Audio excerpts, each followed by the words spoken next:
You're looking at me right now, comfortable in your home, probably watching this on your phone or computer. You can get food delivered to your door. You know what the world looks like because you've seen it on Google Earth. But let me take you back to a time when nobody knew what the world even looked like. A time when people genuinely believed that if you sailed too far, you'd fall off the edge of the earth into an abyss filled with sea monsters. I'm going to tell you a story that sounds completely impossible. And if I hadn't lived through it myself, I wouldn't believe it either. My name is Antonio Lombardo, and I was just a common sailor from Genoa. 23 years old, broke and desperate for adventure. In 1519, I signed up for what I thought would be a simple voyage to the Spice Islands. Instead, I ended up on the most brutal, most deadly, most absolutely insane journey in human history. We set out with 5 ships and 270 men. Only 18 of us made it back alive, and I'm going to tell you exactly what happened during those 3 years of absolute hell. Let me set the scene for you. It's August 1519, and I'm standing in the port of Seville, Spain, staring at 5 ships that are supposed to take us around the world, around the world. Most people at this time? They still thought the earth might be flat. Christopher Columbus had only made his famous voyage 27 years earlier, and people were still arguing about what he'd actually found. But our captain, Ferdinand Magellan, he had this crazy idea. He believed that if we sailed west, far enough west, we could reach the Spice Islands, the Moluccas, without going through Portuguese-controlled waters. Now, why did anyone care about spices so much that they'd risk their lives for them? Because in 1519, spices were literally worth more than gold. A small bag of nutmeg could make you rich. Cloves were so valuable that wars were fought over them. These weren't just seasonings for food, they were medicine, preservatives, and status symbols all rolled into one. Portugal controlled the route around Africa to get to the Spice Islands. Spain wanted their own route, and Magellan convinced King Charles I of Spain that he could find it by sailing west. The pay, decent enough for a desperate sailor like me. The promise? Adventure, riches, and a place in history. The reality? None of us had any idea what we were actually signing up for.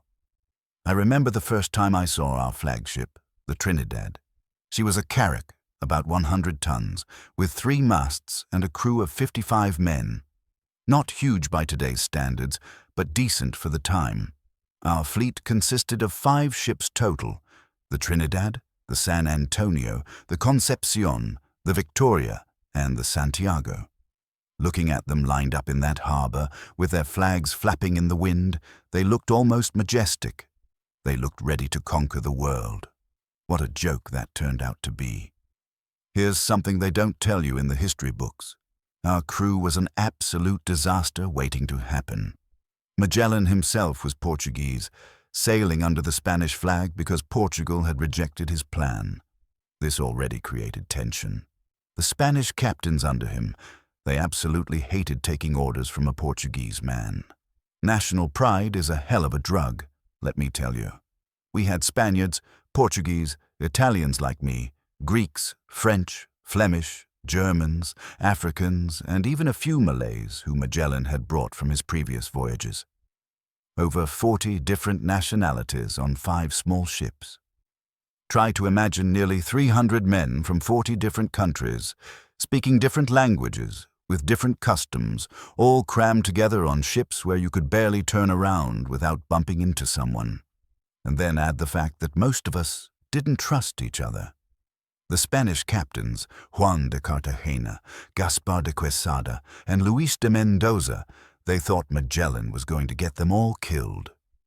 They weren't exactly quiet about it either. I remember one night, about a week before we set sail, I overheard Cartagena talking to some of his officers. "That Portuguese fool thinks he knows where he's going," he said. "Mark my words, we'll be lucky if half of us survive this madness." He had no idea how right he was. But here's the thing about being young and broke and desperate for something more than the life you've got. You ignore the warning signs. You tell yourself that it'll be fine. That adventure is worth the risk. I ignored every single red flag. On September 20th, 1519, we finally set sail from San Luca de Barrameda. The crowd that gathered to watch us leave was enormous. People were cheering, waving handkerchiefs, shouting blessings.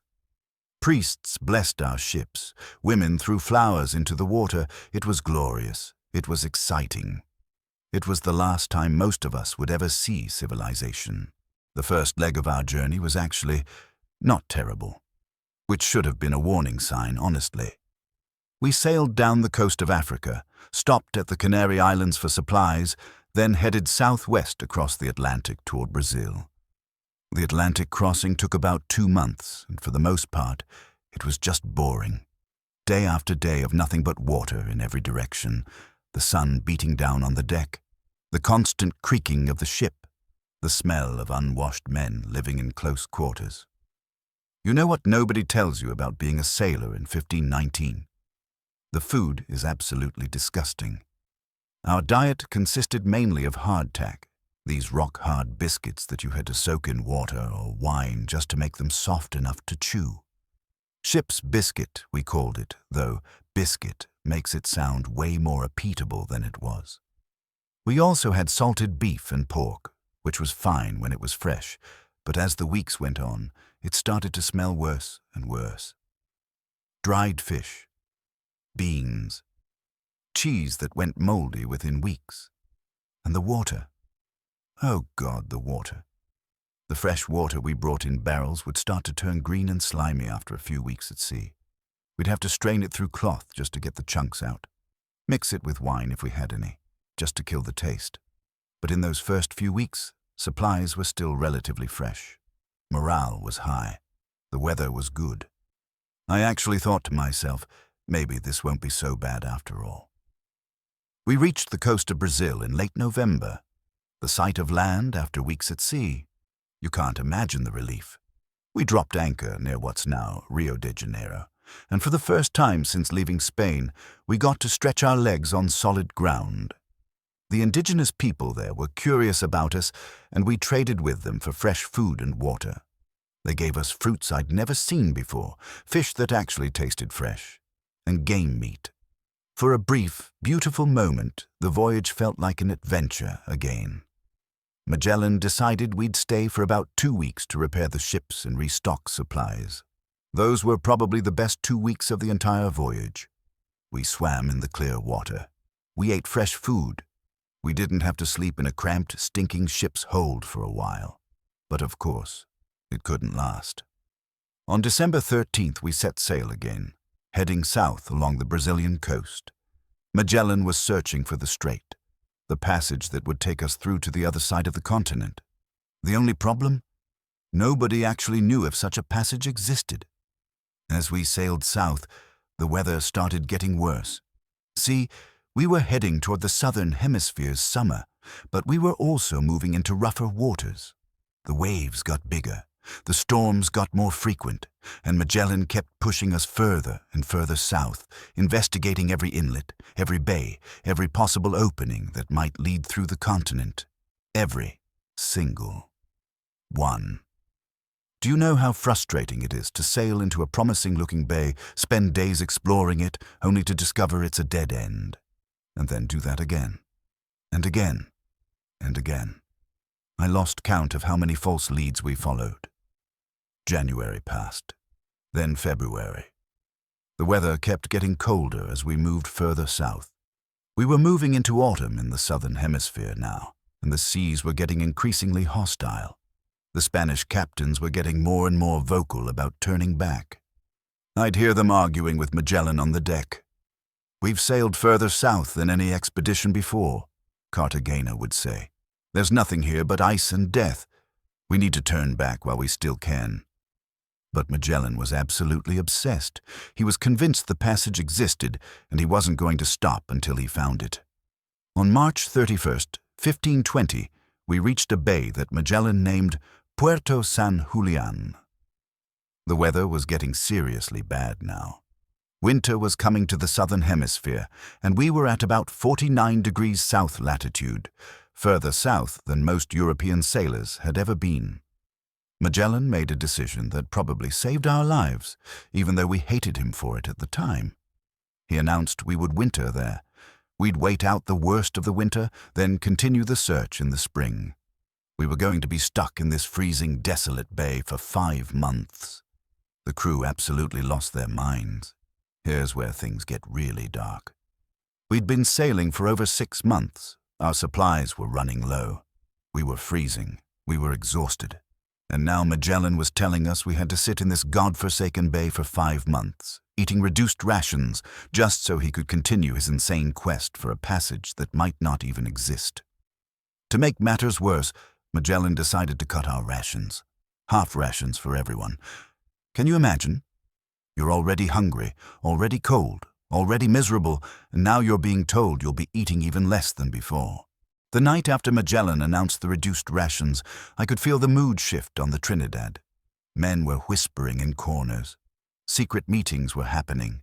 Something was about to break. On April 1st, Easter night, it happened. 3 of our 5 ships mutinied. Cartagena, Quesada, and Mendoza, the 3 Spanish captains who'd been opposed to Magellan from the start, they seized control of the San Antonio, the Concepcion, and the Victoria. More than half our fleet. I woke up that morning to shouting and chaos. At first, I didn't understand what was happening. Then I saw armed men from the mutinous ships rowing toward the Trinidad. They sent a message to Magellan: "Join us or fight us." Now, I need you to understand something about Magellan. The man was absolutely ruthless when he needed to be. He didn't panic. He didn't negotiate. Instead, he sent a small boat to the Victoria with a letter supposedly to discuss terms. But when the boat got close enough, the men aboard it pulled out weapons and killed Mendoza, the Victoria's captain. Just like that, one of the mutiny's leaders, dead in seconds. Then Magellan did something brilliant. He had his loyal ships block the bay's entrance. The mutinous ships were trapped. They couldn't escape without sailing past Magellan's guns. The mutiny collapsed within hours. What happened next was brutal, even by the standards of the time. Quesada was executed. They stabbed him to death, then had his own servant dismember his body. His remains were drawn and quartered as a warning to everyone else. Cartagena and a priest who'd supported the mutiny were marooned. Just left on the shore with some supplies and abandoned when we eventually sailed away. Nobody knows what happened to them, but I can tell you this. There was nothing on that desolate coast. No people, no settlements, nothing but ice and rock and death. They didn't survive. Nobody could have. 40 other mutineers were sentenced to hard labor in chains. I wasn't part of the mutiny, but I'd been friendly with some of the men who were. I watched them get clapped in irons, watched them get whipped, watched the fear in their eyes. That's when it really hit me. We weren't on an adventure. We were trapped in a nightmare, and our captain was willing to kill anyone who tried to wake up from it. As if the mutiny hadn't been bad enough, Magellan decided to send one of our ships on a scouting mission south to look for the passage. The Santiago was our smallest ship, and honestly, it should never have been sent out in those conditions. The weather was terrible, the seas were rough, and it was the dead of winter. But Magellan wanted to keep searching, and he wasn't about to let a little thing like common sense stop him. The Santiago sailed south on May 3rd, 1520. 2 weeks later, the survivors straggled back to Puerto San Julián on foot. The ship had been destroyed. They'd been caught in a storm and smashed against the rocks. Miraculously, most of the crew survived. They managed to swim to shore and salvage some supplies from the wreckage. But then they had to walk back, in freezing temperatures, with limited food, along a completely barren coastline. It took them 11 days. 2 men died on that march. The others arrived at our camp looking like walking corpses, frostbitten, starving, barely able to speak. So now we were down to 4 ships. We'd lost a fifth of our fleet, and we hadn't even found the passage yet. Morale was at an all-time low. Men were starting to openly say that Magellan was cursed, that God had turned his face from us, that we were all going to die in this frozen wasteland. Honestly, I was starting to agree with them. Finally, in August 1520, Magellan decided the weather was good enough to continue. We set sail again, heading further south, still searching for the passage. I'd stopped believing it existed at this point. I think most of us had. We were just going through the motions, waiting to die. But then, on October 21st, 1520, we saw something. A cape jutting out into the ocean, and beyond it, what looked like it might be an inlet. Another false lead, probably. We'd investigated dozens of them before, but Magellan sent the San Antonio and the Concepcion to investigate while the rest of us waited. They were gone for 3 days. When they came back, the crews were shouting and firing their cannons in celebration. They'd found it. They'd actually found it. The passage existed. I remember the moment I realized what this meant.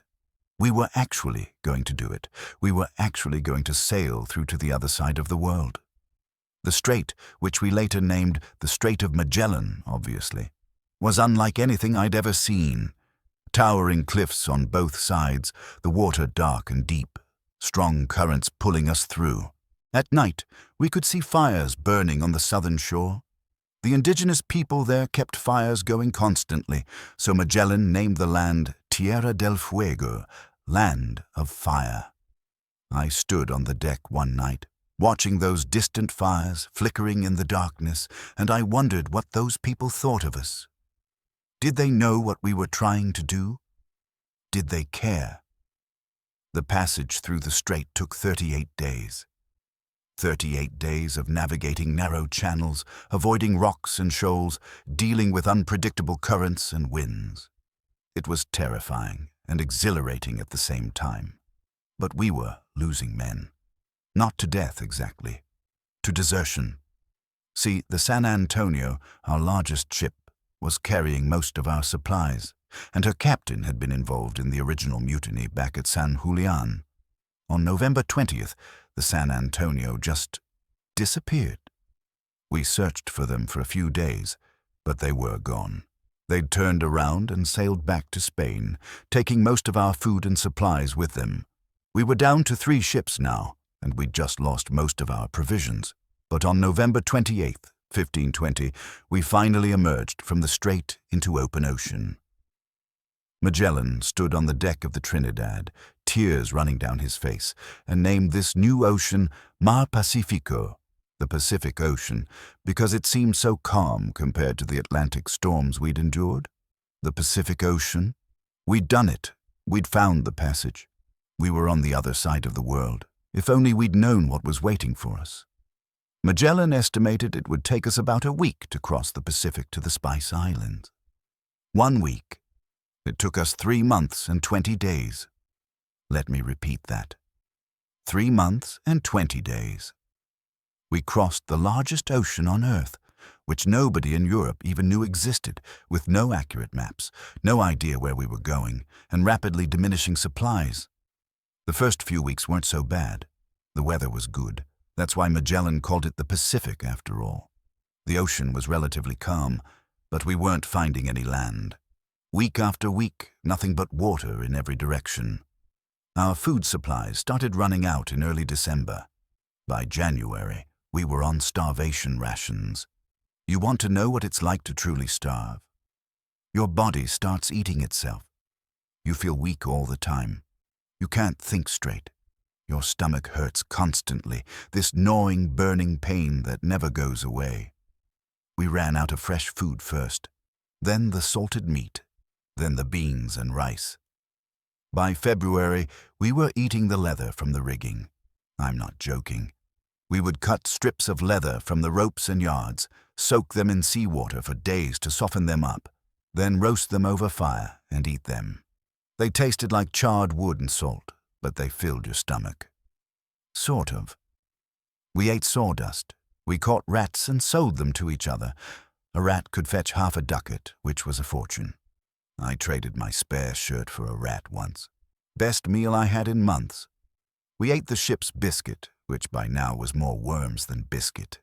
You'd break one open and literally hundreds of weevils would spill out. We ate them anyway. Extra protein, and then the scurvy started. If you've never seen someone die from scurvy, consider yourself lucky. It starts with fatigue. You feel tired all the time, even though you're barely doing anything because you're too weak to work. Then your gums start to swell and bleed. Your teeth get loose. Some men's teeth just fell out. Your old wounds start to reopen. Scars from years ago would suddenly start bleeding again, as if the body was just giving up on holding itself together. You get bruises all over your body, dark purple marks that spread across your skin like ink stains. Then the real pain starts. Your joints swell up, your bones ache. Some men couldn't even stand by the end.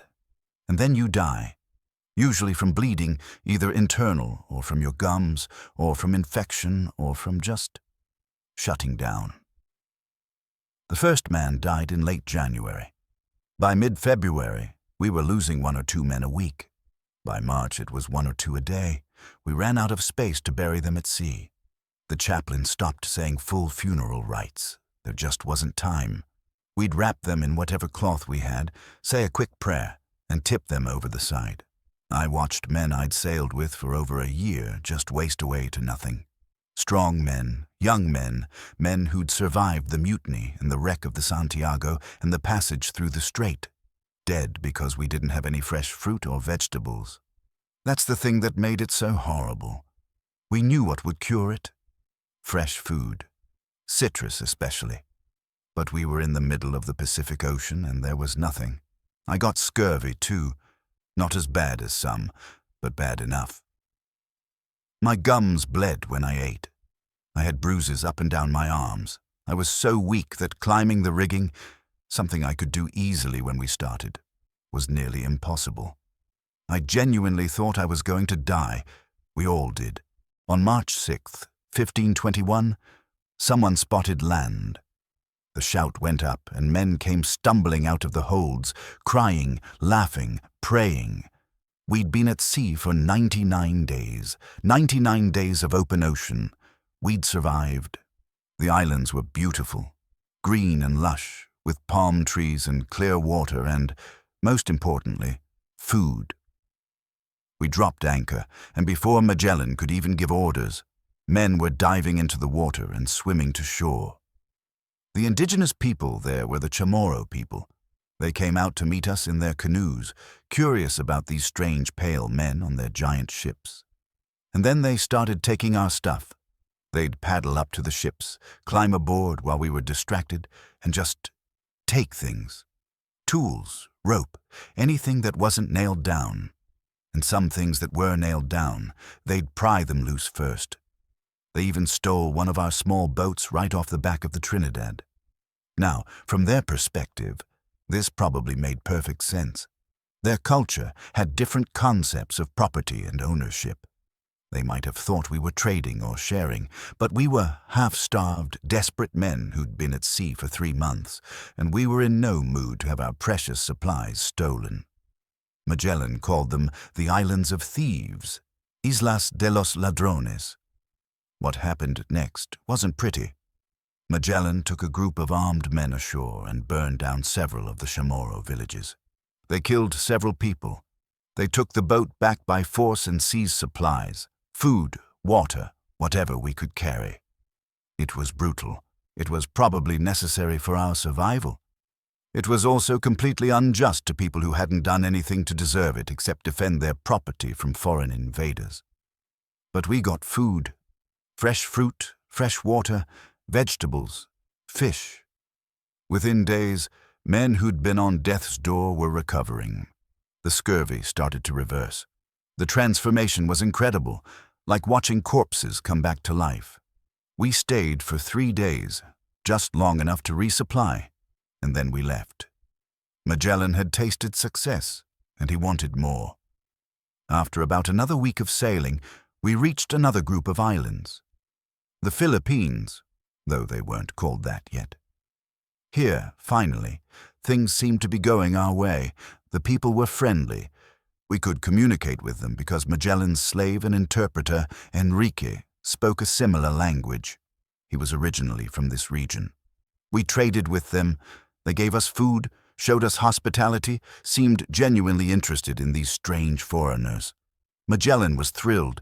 He'd found his passage, he'd crossed the Pacific, and now he'd found lands rich with potential for trade and conversion to Christianity.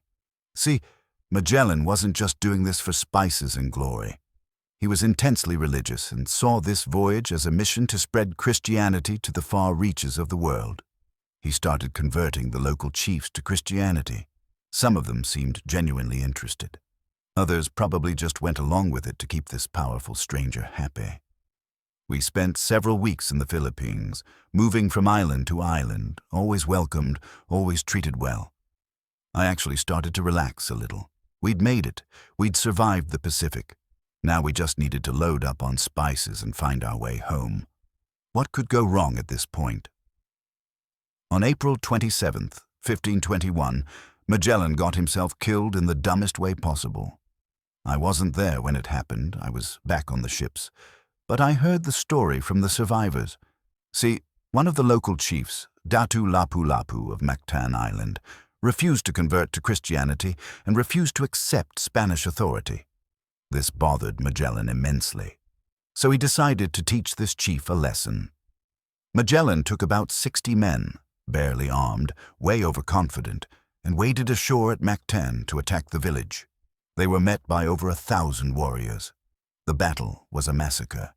Lapu-Lapu's men surrounded Magellan's small force and just overwhelmed them. They had poisoned arrows, spears, and a massive numerical advantage. Magellan was hit in the leg with a poisoned arrow, then the arm, then the face. His men tried to protect him, but they were hopelessly outnumbered. Finally, someone, probably Lapu-Lapu himself, though the sources disagree, ran Magellan through with a spear. The man who'd captained us around the world, who'd survived mutinies and storms and the passage through the strait, who'd starved alongside us in the Pacific, killed in a pointless battle that never should have happened. 8 other men died with him. The rest fled back to the boats. When the survivors returned to the ships and told us what happened, there was this moment of absolute silence. And then chaos. Because now we had no captain, no clear leader, no one who knew the way home. We were on the other side of the world with 3 damaged ships, dwindling supplies, and no idea what to do next. After Magellan's death, command should have gone to Duarte Barbosa, but within a few days, he and several other officers were killed in a treacherous attack by locals who turned against us after Magellan's stupidity at Mactan. Eventually, Juan Sebastián Elcano took command. He was a Basque navigator who'd actually been part of the original mutiny back at San Julián, but he'd survived and proven himself competent. First order of business. We were down to about 115 men now, and we had 3 ships. We didn't have enough crew to sail all 3, so we burned the Concepcion. Stripped everything useful off her, transferred the crew to the other 2 ships, and set her on fire. Down to 2 ships. We spent the next several months island hopping through the Philippines and Indonesia, trying to figure out where the hell the Spice Islands actually were.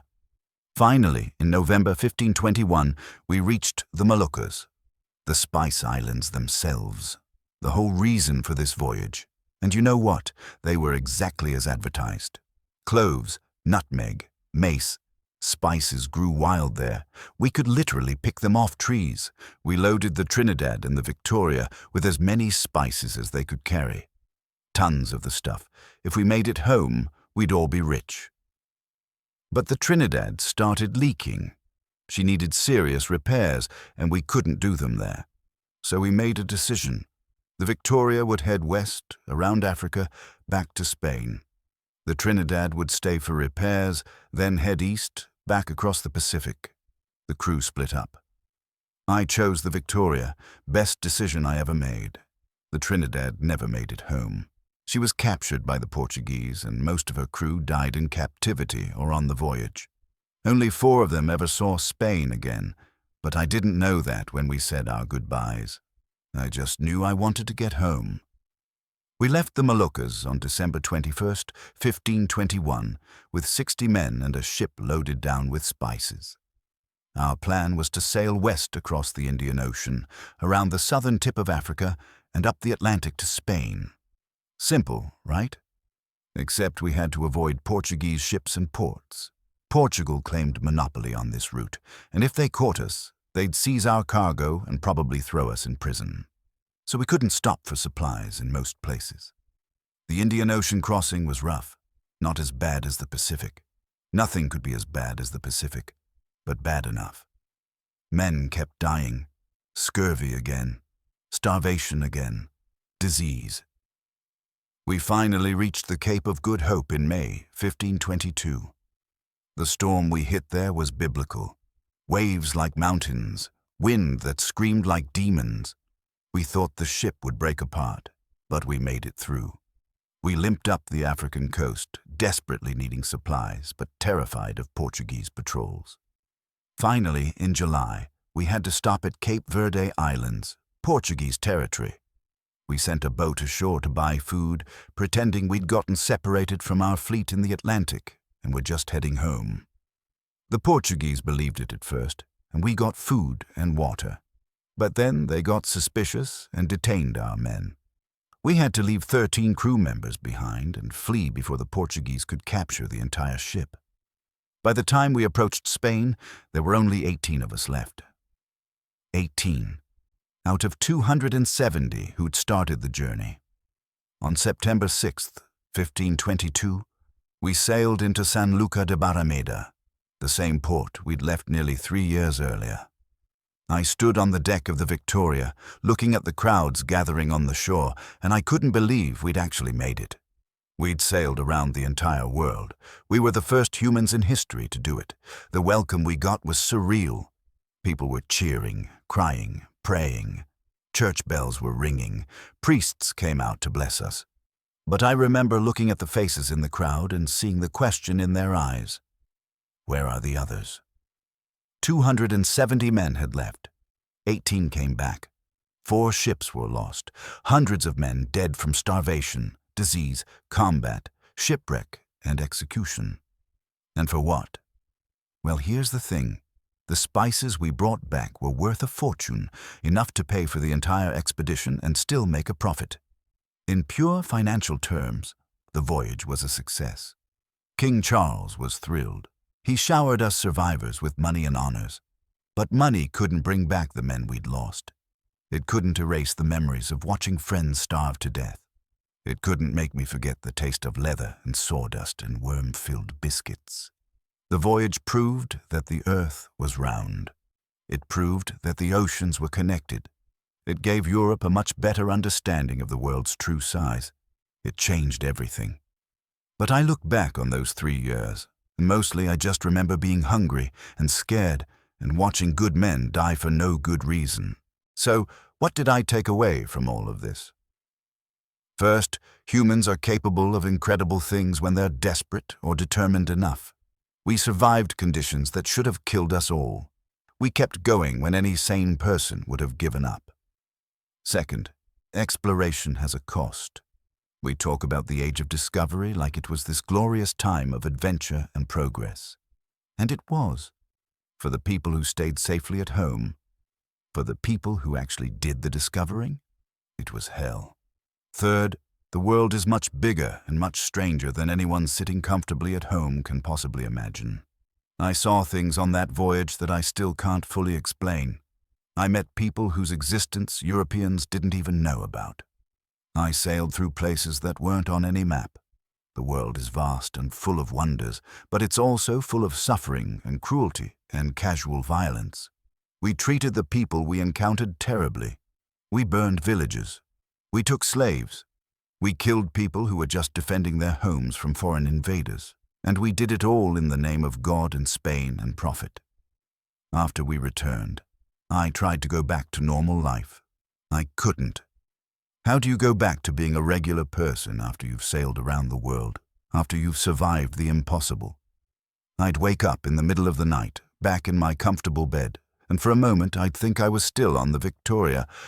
I could almost feel the ship rocking beneath me, smell the salt air, hear the creak of the rigging. Some of the other survivors felt the same way. We'd meet up sometimes in taverns around Seville, and we'd talk about the voyage. We were the only people who really understood what it had been like. We were famous, in a way. People would point us out in the street. That's Antonio Lombardo. He sailed around the world. But fame doesn't keep you warm at night. It doesn't make the nightmares go away. A few of the survivors went back to sea. Not me. I'd had enough of the ocean to last a lifetime. I used my share of the profits to buy a small house outside Seville. Got married. Had children. Lived a quiet life. But I never forgot. You're probably wondering why I'm telling you all this. Why does this story matter over 500 years later? Because we still do this. We still chase impossible dreams. We still push ourselves beyond reasonable limits. We still sacrifice everything, including other people's lives, in pursuit of glory or profit or just the desire to be first. We put people on the moon. We're planning missions to Mars. We explore the deepest oceans and the highest mountains. And that's good. Human curiosity and determination are beautiful things, but we need to remember the cost. Every great achievement in history has been built on sacrifice. Sometimes that sacrifice is willing, sometimes it's not. The Chamorro people in the Islands of Thieves didn't ask to be discovered. The people of Mactan didn't ask for Magellan to try to conquer them. The 252 men who died on this voyage? Some of them signed up for adventure. Some were desperate. Some were tricked. None of them knew what they were really getting into. Magellan gets the credit. His name is on maps and in history books. There's a strait named after him, a galaxy named after him, statues and monuments. But what about Antonio Pigafetta, the chronicler who documented everything? What about Juan Sebastian Elcano, who actually commanded the ship that made it home? What about the ordinary sailors like me who did the actual work? History remembers the captains. It forgets the crew. Here's the question that's haunted me for the rest of my life. Was it worth it? I honestly don't know. We proved the Earth was round. We mapped new routes. We connected civilizations that didn't know each other existed. That has value. Real value. But was it worth the 252 lives? Was it worth the villages we burned? Was it worth the violence and suffering and cruelty? I can't answer that. I don't think anyone can. All I know is that I survived something that 93% of my companions didn't. I got to grow old. I got to have a family. I got to live a life. They didn't. So I feel like I owe it to them to tell this story, to make sure people remember that this voyage wasn't just Magellan's grand adventure. It was hundreds of individual stories, hundreds of men with families and dreams and fears. Most of them died horrible deaths far from home. That matters. That should be remembered. If you take anything away from my story, let it be this. When you read history books or watch documentaries about great explorations and discoveries, remember that behind every statistic, every casualty number, every lost ship, there were real people. People like you, people with families and friends, people who laughed and cried and hoped and feared, people who ate leather and sawdust to survive, people who watched their teeth fall out from scurvy, people who died slowly in the middle of the Pacific Ocean, so far from home that their families would never even know what happened to them. When you bite into a piece of clove-studded ham or add nutmeg to your coffee, remember that people died to bring those spices to Europe. When you look at a globe and marvel at how big the world is, remember that we didn't know that until someone sailed around it, and we learned it at a terrible cost. I'm an old man now. I'll die soon.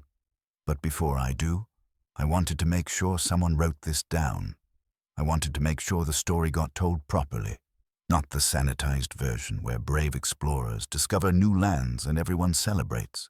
The real version, where desperate men ate rats and died of diseases that could have been prevented, where cultural misunderstandings led to violence, where ambition and greed drove people to attempt the impossible, regardless of the cost. That's the truth of exploration. It's not pretty. It's not simple. It's not heroic. It's complex and messy and human. Sometimes I wonder what Magellan would think if he could see the world today. We've mapped every inch of the Earth now. You can pull up a satellite image of any place on the planet in seconds. We've been to the moon. We've sent robots to Mars. The mysteries that drove Magellan to risk everything, they've all been solved. But we've found new mysteries to chase, new frontiers to explore. That's what humans do. We're never satisfied. We always want to know what's over the next horizon. And that's both our greatest strength and our greatest weakness. It drives us to incredible achievements, but it also drives us to destroy, to conquer, to sacrifice others for our own ambitions. I don't know if I'm proud of what we did. I survived. That's all. I'm just a man who went on a voyage and lived to tell about it, but I think about the ones who didn't make it. I think about them all the time. I remember their names. I remember their faces. I remember how they died. Someone should. So there you have it. The real story of Magellan's voyage, from someone who actually lived through it. It wasn't glorious. It wasn't romantic. It was brutal and deadly and frequently pointless. But it happened. We did it. We sailed around the world, and I'll be damned if I'm going to let that story be forgotten, or worse, turned into some clean, heroic narrative that erases all the suffering and death that made it possible. This is what exploration really looks like. This is what it costs. Remember that. If you found this story compelling, hit that like button and subscribe for more deep dives into history from the people who actually lived it. Drop a comment below. I want to know, would you have signed up for this voyage if you'd been alive in 1519? Share this video with anyone who loves history or adventure stories. And remember, every time you take something for granted, GPS, accurate maps, easy travel, someone suffered to make that possible. Never forget the human cost of progress. Thanks for watching. I'm Antonio Lombardo, and I survived the impossible.